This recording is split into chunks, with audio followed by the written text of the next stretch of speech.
নমস্কার, আবৃত্তি করছি কবি সুকুমার রায়ের লেখা রাম গরুলের ছানা কবিতাটি।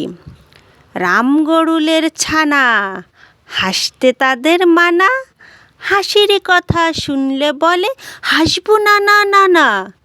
সদাই মরে ত্রাসে, ওই বুঝি কেউ হাসে, এক চোখে তাই মিটমিটিয়ে তাকায় আশেপাশে।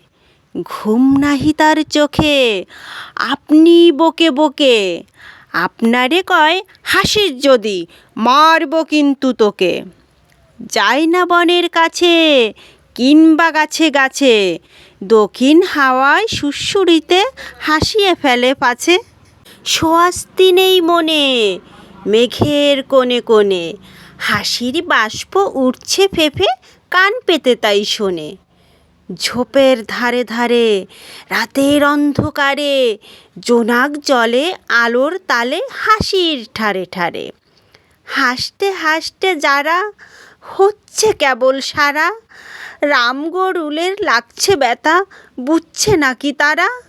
রাম গরুলের বাসা থমক দিয়ে ঠাসা, হাসির হাওয়া বন্ধ সেথায়, নিষেধ সেথায় হাসা, হাহা নিষেধ সেথায় হাসা। ধন্যবাদ সবাইকে।